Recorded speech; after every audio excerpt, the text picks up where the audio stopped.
Everyone, Dr. Serrano here, and this is my beautiful wife Jessica. Before this whole craziness happened, we were just going about our business, going about life. The season has brought a different perspective to us, but both of us really are go-getters when it comes to our goals. That is one thing that we do together.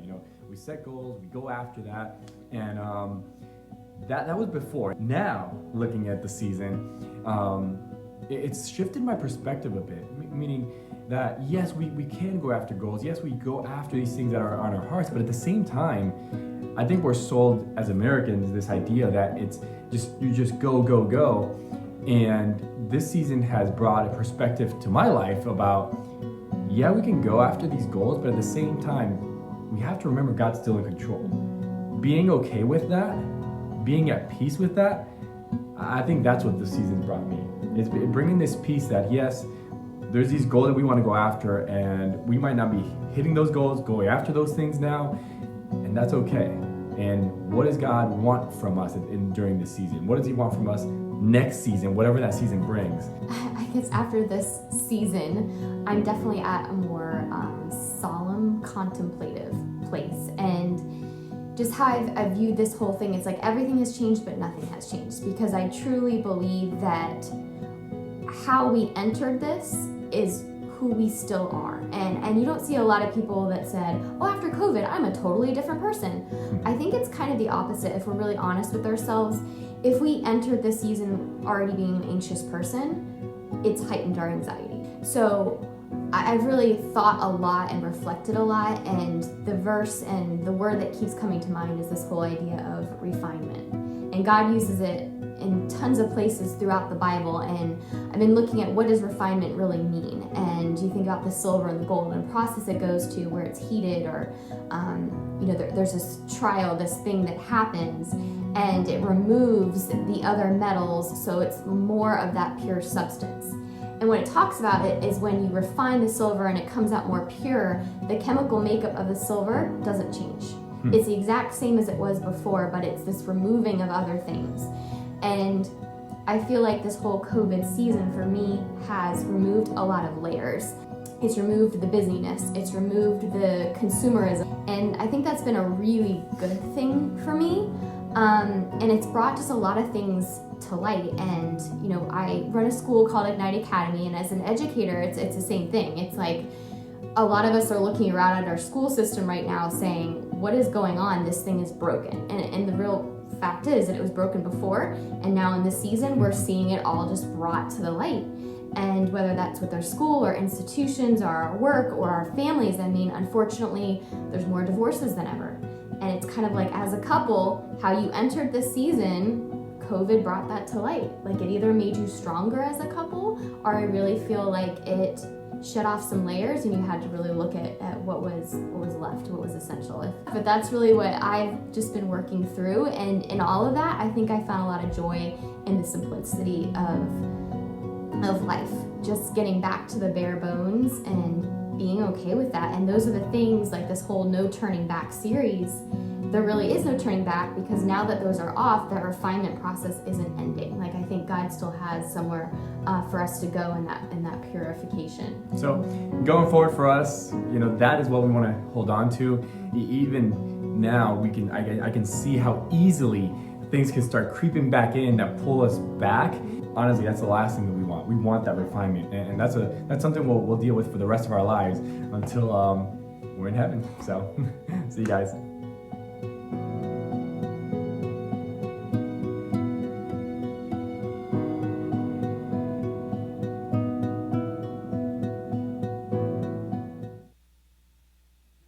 Good morning. How are we doing this morning?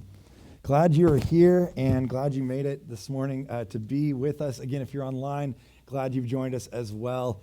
And I don't know, as Janessa said, it feels like everybody's kind of celebrating Christmas earlier this year, like Advent's kind of starting earlier. People are more excited about Christmas. I think we just need like something that we're hopeful for, something that seems exciting, something that seems light. And so for our house, we have talked about, for the first time, like maybe in my life, maybe like putting up Christmas decorations before Thanksgiving. Sorry, it It's not easy for me to say that and to say it publicly, but we have talked about doing that in our house. And I don't know about you, but like as you think about those things and what comes up with that, one of the things that for us happens after Christmas is the next day is our daughter's birthday. And it hit me that the next day after Christmas this year, she is going to be 10 years old. And anybody else, like as a parent, have you ever had that moment where you're like, what happened? Where did that go? And so I was talking to Jane. I said, I know that you're so excited about turning 10. What do you want to do? Like, what do you want to do for your birthday? What do you want to do? Even like, as we started talking about it, it just turned into like for your life and all these things. I said, what do you want to do for your birthday? And the first thing she said is like, she said, Dad, well, the good news is, she said, for my birthday this year, I'm only 4 years away from being able to go volunteer at the Clearwater Marine Aquarium. If you know anything about Jane, that has been her life's goal. It's her life's dream is maybe just to volunteer there. I don't even know. And she loves it. She loves everything about it. She loves the animals and all the things. She has this dream of working there someday. And I think she even has a dream of getting paid for it. I hope. I hope there's a dream of that part. We haven't fully discussed that part yet, but we're hoping to get there someday. And so she's been so excited about that. For years, she's been excited about that. But recently, over the quarantine here, we found a show that we've been watching, and we've been watching this backstage show of another aquarium in Georgia. It's the Georgia Aquarium. And it's great. It's behind the scenes of what happens there, and we've been loving this show. And so the other day, she stopped me and she said, Dad, now I'm only 4 years from working at the aquarium as a volunteer in Clearwater. But she said, and Dad, I think on the weekends now, I want to go work at the Georgia Aquarium. We didn't have a talk about the feasibility of that, but here's what hit me as I thought about it. I thought, like, I love that innocence that happens, right? Where you almost don't want to correct it. Do you know what I'm talking about? Those of you that maybe have kids or you work with young children or you just see it in other people. Those people that they have this innocence that you almost don't want to step on it. You don't want to squash it. You're like, I love that that's something in your head that is possible. There's something there that's a possibility for you. There's still this innocence. There's no limitation on your life yet. Everything is still open and in front of you. I love that feeling. And as I was thinking about it, and I don't want to get too dark or too heavy here, but as I was thinking about it with Jane, I was so excited for her and thinking about just this unbridled limitation, like unlimited future ahead of her. Just no limitations, just a full future ahead of her. I was thinking about when I was her age, and when I was 9 was the year that my dad died. And I was thinking about the differences of just what that felt like for me versus for her, what I experienced versus what she experienced. And I don't know if there are things in your past that you look at, and maybe there are things in your past that you look back at, and you go, if that wasn't there, what would my life have been like? Does anybody have these moments? Where you're like, if that hurt, or that hang up, or that disappointment, or that divorce, or that disease, or that death, if that wouldn't have happened, what would my life look like? What would it be different like? What would I look more like this person that's innocent and has no limitations? What would my life look like if I didn't have that in my past? I don't know if you've ever thought about that. If you have those things, those monumental big moments in your life that you look back at and you go, if that just wasn't there, if that addiction wouldn't have been there, if that problem wouldn't have shown up, if that pain wouldn't have been there, if I wouldn't have gone through that thing, my life would be totally different. I would have this unlimited future, but it all got squeezed down, all got limited and filtered down because of that event. I don't know if you've ever felt that way. Psychologists call this the shattered expectations. Shattered expectations is something we all go through. At some point in our lives, we will all go through this. And it's a belief that when you're born, you believe that the world is good and it's open and there is unlimited possibility. You believe that naturally about the world. It's just part of who you are. But as you get older, there will be a moment or maybe many moments where it shatters that expectation of the world around you, that shatters that goodness in that moment that you think everything is right and everything is going to be okay. It shatters that. And it says, no, this world is broken. This world is actually not perfect, and not everything is going to be so. And maybe you've experienced that moment in your life. Maybe you've gone through those moments in your life. Maybe you're still going through those moments in your life. As I look at this No Turning Back series right now, I think all of us can agree, even in this, there are minute things. They might not be huge things. Some of them might be huge things. But there are shattered expectations for 2020 that you have experienced, right? Something, I guarantee you, whether it's just as simple as travel plans or it's as complicated as death or disease or divorce. I guarantee you there has been something that has happened in this season that you have had a shattered expectation. And suddenly the world looks much more limited than it once did. The world that once looked unlimited and had so many more possibilities suddenly starts to look small. It starts to look limited in front of us. I don't know if you've experienced this recently or if you've experienced ever in your life. I will say for me, I've experienced it more than once. I don't think that's a one-time opportunity in your life. I will say it's probably something that will go ongoing time and time and time again.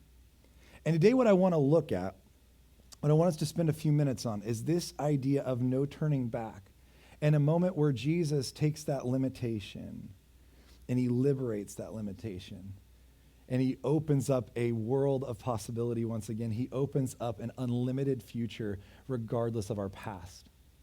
And if it's okay with you, we're gonna actually do this. It's going to be symbolized, that those limitations are going to be symbolized by this mat. And you'll see where I'm going with this, hopefully, in this story as we get to it. I'm not going to do any yoga today. Little downward dog. Then we're going to go to cobra. No, I do hope that this stretches you in other ways, but I want this to be a reminder of what we're going to talk about today. Today, John chapter 5 is where we're going to be. If you have a Bible, phone, whatever, I would actually love for you to follow along as closely as you can. There's a couple little things that are weird tweaks in John chapter 5. In John chapter 5, what we see is right at the beginning of it, we see a man who is on a mat. We see a man who has been limited by the world around him. We see a man who represents every single one of us. Also, to be honest with you guys, I'm really tired. I had a really long bike ride yesterday, and this is working for me. I hope it works for you. So it says this in chapter 5 of John, right at the beginning. It says, sometime later, Jesus went up to Jerusalem for one of the Jewish festivals. Now, we don't know which festival he's going to. We just know he went to Jerusalem. And when he goes to Jerusalem, when Jesus shows up in Jerusalem, something always is going to happen. There's a reason that this is a specific time and place that they're telling us about, because whatever happens in this moment is going to be very important. It says in verse 2, now there is in Jerusalem near the sheep gate a pool, which in Aramaic is called Bethesda. It's surrounded by 5 colonnades. So this is a very specific place. The sheep gate, let's talk about this real quick. The sheep gate is a specific place next to the temple. So the Jerusalem temple was built with a place for the sheep to go into for people who were going to sacrifice them. So if you're going to sacrifice a sheep, there was a specific gate for that sheep to go through. And that's what the sheep gate is. So think about how close this is to the temple, first of all. And then it says there is a pool that in Aramaic is called the Bethesda. Bethesda is an Aramaic word. It means a place or a building or a home of grace. It's a place of grace. That's what Bethesda means. Today, there's still places called Bethesda. Actually, Marie and I got engaged at a place called Bethesda. It's called Bethesda by the Sea. It's over in Palm Beach. It's on Palm Beach Island. There's this beautiful little place it's an old church. It's built about, I think, 300 years ago now. It's gorgeous. And it's got behind it this place that has a pool, like you're going to see, has a pool. It's a koi pond now, so I'm not sure it has like the same properties as this, but there is a place called Bethesda there that is a place of grace, is what that means. And it says it's surrounded by 5 covered colonnades. This place, by the way, is right next to the temple, still there in Jerusalem. You can see parts of it. It's not fully standing anymore, but it does have the colonnades. You can see most of those still standing, and you can actually go by it. It's now in the Muslim quarter of Jerusalem, but it's still standing, most of it. So they're very specific about where we're at for a reason, and we're going to get into that reason in just a second. Here, a great number of disabled people used to lie: the blind, the lame, the paralyzed. A great number of disabled people used to lie here. People with disabilities would lie here, and actually there are estimates, because of the 5 colonnades, meaning like the 5 massive pillars around it, there are beliefs that at this point there might have been up from 5 to 10,000 people who were lying near this pool at Bethesda. Thousands of people with disabilities would lie there. And they would lie there hoping for what we're going to see in this Bethesda, this place of grace. Think about just thousands. Think about thousands of people sitting on mats like this. Thousands of people. Think about the place that they would be in, especially in this time of the despair they might feel. Because at this time, which is very unlike today, and I'm grateful for this, but right, if you were there at this time, you would be considered less than. You would not be able to have a career. You would not be able to have a spouse. You would not be able to have any close relationships. You would be considered unclean. In fact, if you could walk or could go places, you would have to yell to the community to make sure they knew that you were unclean, because you could not enter because they were afraid that you would spread whatever you had to them. And so you would literally be confined to this mat, to this place. Think about thousands of people experiencing that. I mean, it's just, what a picture. And then it says, here, in verse 4, just if you notice this is why they would lay there. It says this: here a great number of disabled people used to lie, the blind, the lame, and the paralyzed. Now you might be wondering why. Why would they lie here? Why would this be their place? Now if you're looking in your Bible, this is what I want you to notice real quick. Notice how it goes verse 3 and then it goes verse 5. There is no verse 4 in John chapter 5. It's very confusing. There's no John chapter 5 verse 4. There's a reason for that. This line got added in later in verse 4. This verse got added in later by scribes because they were trying to explain why were all these people lying there? Why were all these people in this spot? And here's what we find. If you, maybe in your Bible, you see it as a footnote, or maybe you can find it somewhere else. I'll read it to you. It should be on the screen here, but it says this. This is what was written in later. It says, and they waited for they were paralyzed, and it says, and they waited for the moving of the waters. From time to time, an angel of the Lord would come down and stir up the waters. The first one into the pool after each such disturbance would be cured of whatever disease they had. They would be cured. Now, we might think that this is a weird phenomenon. These places were called Asclepions. I know it's a weird word. Asclepions were a Greek a Roman, really, belief. There was a doctor named Asclepion, and he was so well known as a doctor. He was like the Johns Hopkins or whatever kind of guy. He was so well known for his medical advancements that they started to make pools that were named after him. Just saying the pool was like almost like if you went to see him. If you went into that pool, you would be healed. You would come out healed. And so this pool, as you see in that verse, it says that an angel of the Lord, it says in that verse, would come and stir up the waters. Now, the reason this verse did not get left in the Bible, the reason they took it back out, is because actually this is kind of a conflict of interest here. It's not believed that the angel of the Lord would stir up the waters. It was believed that this Asclepion guy would come in and he would stir up the waters. This was a human effort, not a godly effort. Does that make sense? Very big difference in the healing here. And so they took this back out because there was a conflict there of who was really doing the healing, right? The scribes later wanted to attribute it to God, but the people at this time had more faith actually in their medical doctor than they did in their God. And so that's where we find this to be the case. So it says that from time to time, this angel would come down. He would stir up the waters. Now, whenever the waters would stir up, you'd want to run into those. There are still, by the way, Orthodox beliefs that some people still hold on to this, by the way. I remember I was at a Russian Orthodox service with some monks. That's a weird story, but I was hanging out with some Russian Orthodox monks in the state of Georgia, where you would expect them to be, right? In rural Georgia. And they had services there, and in their services, they would do these long, drawn-out drones and call and response things in Russian. I didn't understand a word that was going on, but every once in a while, they said that God would send water, or there would be water that would show up in different parts. Sometimes it would be in their pictures or in their icons. So if they had like a shadow box with an icon or a picture of a saint in it, sometimes water would show up in there, and they would actually say that if you touched that water, you would be healed. And they would save the water if it happened. They would say that some people even call it this. Sometimes you'll see this in more Catholicism, but you'll see like they'll talk about the Virgin Mary crying. and you'll see paintings that have had her crying. As she cries, those tears are saved, and those are supposed to have healing properties. You can debate that all you want. There just are still remnants that hold on to the same kind of idea here. And so when it would say that either the angel of the Lord or this Asplerion guy would come down and they would stir up the waters, what would happen is there would be a mad dash to get into that water. Because whoever got in that water first, it was like a jackpot thing, and you would be healed. You would walk away healed.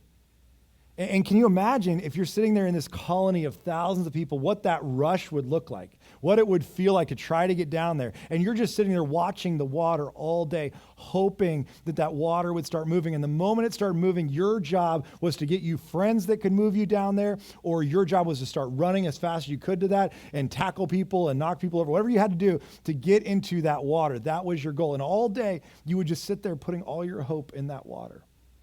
Putting all your hope in that pool. Putting all your hope in this place. What's interesting to me, and this is what kind of breaks my heart about this story, is if we notice where this was, if you remember what we just read before this, is think about how close this place was. Not to the pool, but if it's close enough to the sheep's gate, that means it's also right next to the temple. And do you see that people had stopped putting faith in the temple because the temple wasn't coming out to save them? The temple wasn't coming out to help them.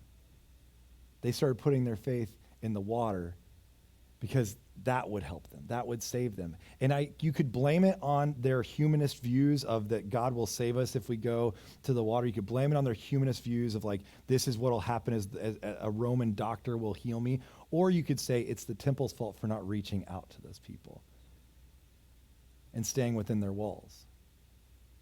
And it says that they would lay there day after day. And notice this in verse 5. One who was there had been an invalid for 38 years.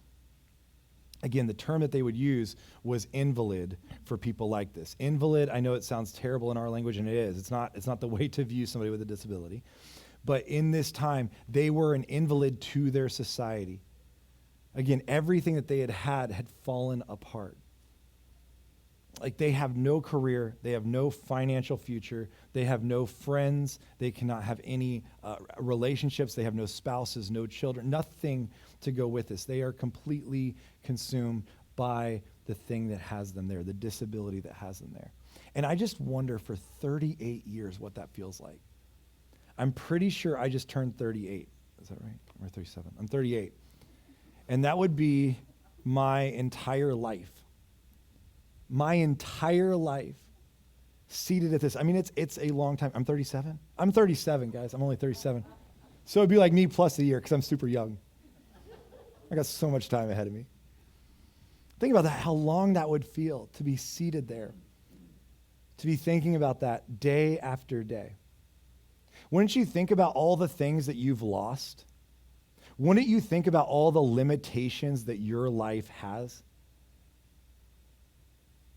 I have a friend, some of you know that I work pretty closely in the disability community right now, and I have a friend whose name is Andy. And Andy looks like Tom Cruise in a power chair. He is a good-looking dude, so sweet. But Andy has like debilitating cerebral palsy. Andy has not been able to walk a day in his life.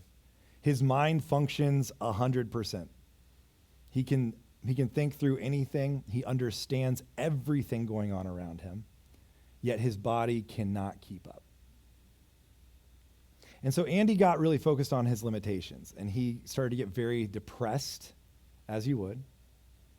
He started to get very sad. But then Andy met a girl, and her name's Sierra. And Sierra has some disabilities of her own. But, Andy loves Sierra. I mean, he loves Sierra. And so Andy decided that he wasn't going to let the cerebral palsy stop him. And so every week, I'm not exaggerating this, it's unbelievable to watch, Andy goes to a gym.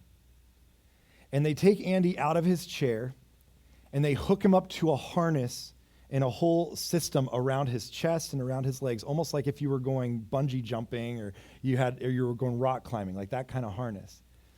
And they hook him up to this, and Andy does squats. Now, I'm not going to lie, he only moves about an inch or two when he moves up and down. But every week, he goes to the gym 3 times a week to do squats. And he'll tell you that his legs will burn afterwards. He will go home and have to lie down the rest of the day because he cannot take any more pain. But you know what Andy's dream is? That he will be able to walk down the aisle after he marries Sierra. He has a dream planned out of what he wants to do. And I think some of us, when we think about this moment where we're stuck here in these limitations, what we dream about, maybe it's not physically, but spiritually or emotionally, I think we all have these ideas that, hey, if that divorce never happened, if that death never occurred, if that disease was never in my body, what would I do? What would I do with that? How would I act if that was not a part of me right now?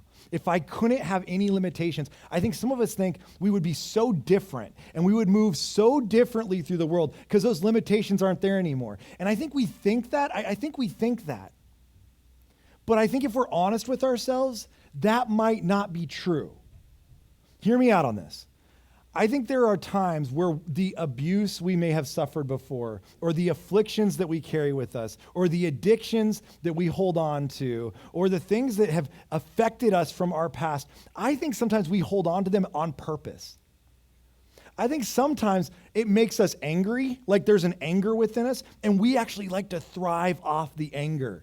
Like, this is who I am now, and I'm going to show you, and I'm going to overcome it, and I'm now so frustrated with the world around me that I have an anger from those things that I don't want to give it up. I actually like the anger. I actually kind of like that I get to be mad at people all the time. I actually like that I get to hold on to this addiction or this affliction that I've had from my past. I like that. I know people, I'm not exaggerating this, I know people who I think hold on to those things and they make it such a part of their identity that they like to hold on to it. Some of us with our anxiety, we look back at the things that have happened in our past. We look at the disease or the divorce. We look at the afflictions or the addictions. We hold on to those things because we like the anxiety that we have inside of us. It's what we know and we thrive off of it. We think we are thriving with it. Again, what do we look at right now? In our culture, we are busier than we have ever been. Meanwhile, we have the technology that should have made our lives easier by now, right? We should have more technology that takes things off our plates. Instead, we put more on. Why do we keep adding things on? Why do we keep stacking things up? Why do we keep making ourselves push to the limit all the time? Because I think we actually like the anxiety that we're holding on to. We don't want to give it up. There's a part of us that actually feels like we're thriving off it. It's our identity. What do you talk about now? Remember, there used to be a day where people used to see their status was being able to take time off of work. That was like a status symbol, was like taking time away from work. A status symbol was like being able to quit for a little while or walk away from things or take a vacation. Now a status symbol is how busy can you make your calendar? You literally have this competition with people. I mean, you hear it all the time, how busy people have been. It's like a one-upping contest all the time. I think we want to hold on to it. I think we like the anxiety at some level. We don't want to give those things up, and we think we do. But those things in our past that have limited us, there's a part of us, I think, that almost wants to hold on to them. And after 38 years, I wonder if this man has lost his ability to dream. I wonder if he's lost his ability to look beyond the limitations that he's had. Or if he has just found such a limited view and he says, this is it and there is no more. Because look at what happens next. This is why I wonder this. Notice this right after the next verse, verse 6. When Jesus saw him lying there and learned he had been in this condition for a long time, notice what Jesus asks him. He says, do you want to get well? I don't know about you. This seems like a no-brainer question. He comes to a man who's been lying there for 38 years and says, do you want to get well? The other day I was out riding bikes with some guys, and we were going fast, and we were on this trail over by the Sun Coast. I'm riding behind another guy, and some other riders come the other way, and they're too wide, and that means we have to get over to our side of the lane. And so I'm getting over as fast as I can. As I get over, the guy in front of me just stops, just slows down just a hair. And when he slows down, I clipped his tire. And my tire hit his tire. We're going about 25 miles an hour. And I go flying. And all I could think was, aim for the grass, aim for the grass, aim for the grass. So I aimed for the grass on the side of the road. And I went so hard into it, my shoulder dug into the grass, about 8 inches of a divot of my shoulder into the grass. And my bike was clipped to my feet, and it went flying. I mean, it literally ended about 20 feet away from me. Just went flying over my head. And I'm tumbling through the grass. And the guys who I was riding with, they stopped. And one of the guys, I kid you not, he turned around and he looked at me, he goes, "Did you fall?"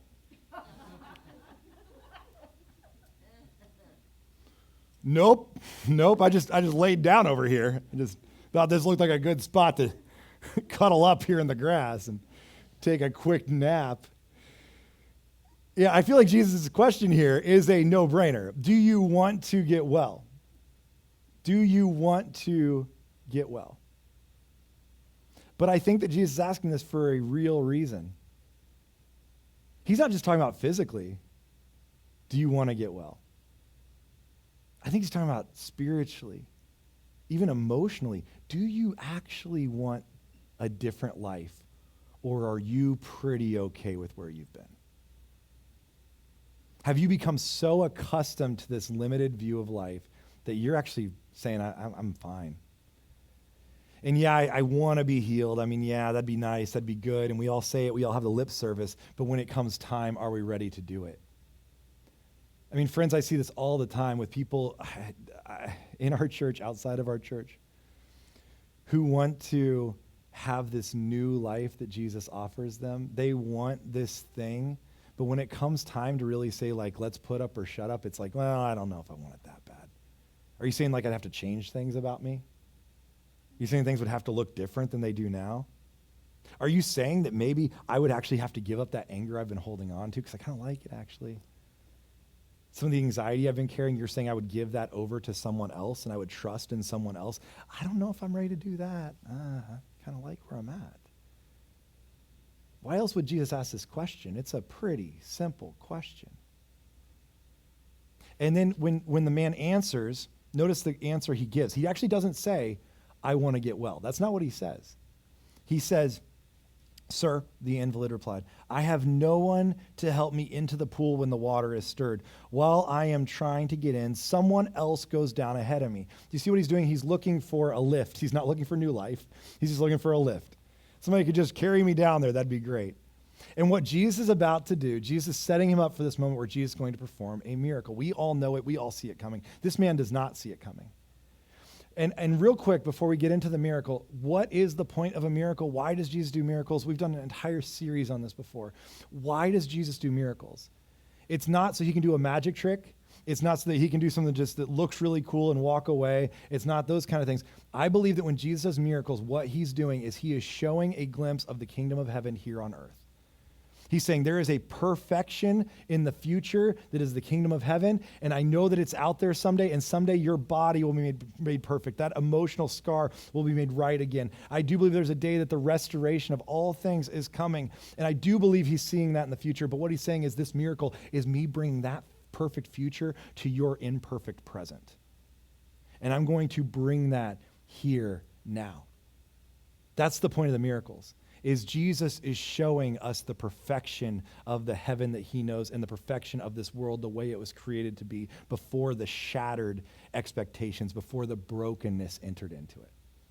He's restoring us back to those innocent people we used to be, the people who saw an unlimited future in front of us. And he's saying, this miracle is about to change things because notice, here's how he says it, and I just think it's fun. He says, so Jesus says to him, "Get up, pick up your mat, and walk." Now, I always think it's fun that Jesus just says the words and we don't see if the thing happened or not yet. He speaks so confidently. It's like if It's like Babe Ruth going up and calling his shot before he hits the home run, and like pointing to the outfield. Like Jesus always says, get up. And we never see the dud where it's like somebody's standing there with a trombone on the side and they're like, wah, wah, and the guy never gets up and he's like, I just stayed here. Jesus always speaks so confidently. He knows his authority over heaven and earth. Get up, pick up your mat, and walk. Now, you would think that the mat wouldn't matter a lot. You'd think the mat wouldn't be a big part of the story. But what we're going to see is actually the mat becomes a huge part of this story. In fact, in some cases, the mat becomes the main character of the story. Jesus is emphatic that he needs to pick up his mat and walk. And notice what it says in verse 9. At once the man was cured. He picked up his mat and he walked. He didn't leave his mat behind. He picked up his mat and walked. Why do they keep increasing this detail? Why is this detail so important to John and to the authors? Why does this detail matter? Why does the mat matter so much? What's the deal with the mat? And notice how much trouble he gets in for carrying his mat. Keep going with me real quick. It says, the day on which this took place was the Sabbath. So you're not supposed to carry anything on the Sabbath. This is the problem. Uh-oh. He carries his mat. He picks up his mat and he starts to carry it. Remember, on the Sabbath, Jews were not allowed to carry anything. In fact, there's even laws that say if you had so much as a needle in your pocket, it was too much. You were not supposed to carry anything. As recently as 1992, I just read this the other day. It was kind of fun. In 1992 even, there was an entire apartment complex that caught fire, and the man who saw it and was on duty to make phone calls like he was the manager of that complex. Nobody was in it, fortunately. But as it was burning down, nobody called the fire department because the man who was watching watching the apartment complex was an Orthodox Jew, and him picking up the phone was too much activity on the Sabbath. So they literally saw almost the entire building burn to the ground. I mean, it's that stringent. You don't carry anything, you don't pick up anything, you don't do anything. It's the Sabbath. And this happened on the Sabbath. But Jesus was emphatic. You're going to pick up your mat and you're going to walk with it. I want you to pick that mat up. And the mat becomes a huge sticking point. Right after it, it says, and so the Jewish leaders said to the man who had been healed, it's the Sabbath. The law forbids you to carry your mat. Do you notice, first of all, this man's been laying there for 38 years, and what the Pharisees are worried about and the Jewish leaders are worried about is they're not worried about how are you walking. They're worried about, you're carrying your mat. Like, they're asking the wrong question. They're like, wait a second. I mean, it's great that you're walking and all, but what about that mat? I mean, they're totally missing the entire point of this story. I don't know if you see this. I mean, it's like, I don't know. It's like if you went to Van Gogh and you were like, this is a really good painting, but you're outside the lines a little bit and we could do better, Or like, I don't know. Like we had a friend one time who he was a Navy SEAL, and he was incredible. He had served multiple tours in Afghanistan, had actually been part of like SEAL Team 6 for a while. I mean, he was a pretty impressive man. And then he was retiring, and I remember he set the 5-mile ocean swim record for the SEALs. He was the fastest SEAL to ever swim the 5-mile ocean swim. Which I thought 5 miles of ocean swimming was the record, just like that you're alive and you did it. And I remember after the ceremony, I was talking to another guy who we knew from our church, and he was like, yeah, Vic set that record, but like, he was the thinnest guy on the team. Is that a thing? Does that matter? That's what you're bringing up right now, is he was the thinnest? So it totally disqualifies him, apparently. Like, this guy, yeah, it's great you're walking, but you know what? You're carrying your mat, and so we got to talk about that. They totally missed the mark. Totally missed the point. I wonder sometimes, by the way, when people do find new life in Jesus, if this is the problem they have with the church, is that they're just starting their walk and we're out here criticizing the way they're walking. If they're just starting to learn to take those first steps and we're the ones criticizing the way they're walking, the things they're carrying as they walk. And so they criticize him for this. Again, the mat becomes a huge deal. It says after that in verse 11, but he replied, the man who made me well said to me, pick up your mat and walk. Notice who he's going to listen to. He's not going to listen to the guys who are giving him law. He's going to listen to the guy who gave him life. And he's like, no, I'll listen to that guy. If you guys do whatever you want, I'm going to listen to him because he brought me new life. He says, I'm gonna do this because he said, pick up your mat and walk. So they ask him, who's this fellow who told you to pick up and walk? The man who was healed had no idea who it was, for Jesus had slipped away into the crowd that was there. But later, Jesus found him at the temple and said, see, you are well again. Stop sinning or something else may happen to you. The man went away and told the Jewish leaders that it was Jesus who had made him well. It was Jesus who had made him well. I do think that Jesus tells him, stop sinning, something worse may happen to you. I don't think that's in a shameful way. I don't think Jesus works that way. I think Jesus is telling him that in an empowering way. Like, I have given you a new life. You can leave the sin behind. So it begs the question, for me at least, why in this story, why is the mat so important? Why does Jesus say, pick up your mat and walk? Why does the man then pick up the mat and walk? Why do the Pharisees care so much about the mat? What is the mat about? Why does the mat matter? I mean, like, is it just like that he had to make his bed? Like, is that a thing? I don't know. I was listening to Jim Gaffigan the other day. He said that he doesn't make his bed in the mornings because he was like, I don't tie my shoes again once I take them off, which is a good point. You don't take your shoes off and then tie them because you're going to put them back on, right? He's like, I just know I'm going to get back in my bed. I'm going to use it again. Right? So if Jesus is telling him you need to make up your bed, you need to pick up your mat, and you need to walk, why is he doing that? See, I believe Jesus is doing that because what he's saying to him is when you have to get up and walk, you have to pick up your mat because there's no turning back. Because you don't get to come back to this. If you leave your mat there, you might say, it's been 38 years of me being there, and I'll just come back to it later. I'll come back to those things that have happened in my past. I'll let them continue to stay with me. I'll come back to the anger, the anxiety that I've been carrying. I'll come back to those things. But when you actually get up, when you actually stand up and you actually have to walk, you don't get to come back to those things anymore. Friends, there are many of us in this room that have been following Jesus, some of us for a very long time. We've been walking for a long time, and I got to be honest, we are still carrying the things that are back behind us. There's still parts of us that at different times, maybe it's in our darkest moments or our worst moments, we go back to the pool and we like to sit there. Some of us, yeah, we got up and we left with our feet, but we left our mat there just in case we ever want to go back. Just in case we ever want to find ourselves back in that place. See, the beauty of Jesus in this moment is that he is coming and he's liberating this man from all of those limitations. And for so many of us, we're not living as though Jesus has done that. We still live as though all these limitations are around us every single day. But Jesus comes to this man, and I believe he comes to every single one of us today and says, you need to get up and you need to pick up your mat and walk. You can't come back here anymore. This is why Paul later on writes that anyone who is in Christ is a new creation. The old has gone, the new has come. You cannot go back. There is no old anymore. You are a fully new creation, not a new and improved creation, not a 2.0 of who you used to be. You are new from the cellular level up. You are different. And some of us are not living like that, and we continue to want to go back to the mat. And Jesus is saying, get up, pick up that mat, and walk. Today, maybe there's things in your life that you're dealing with. Maybe there are things that you feel like have been limiting factors in your life that you're holding on to.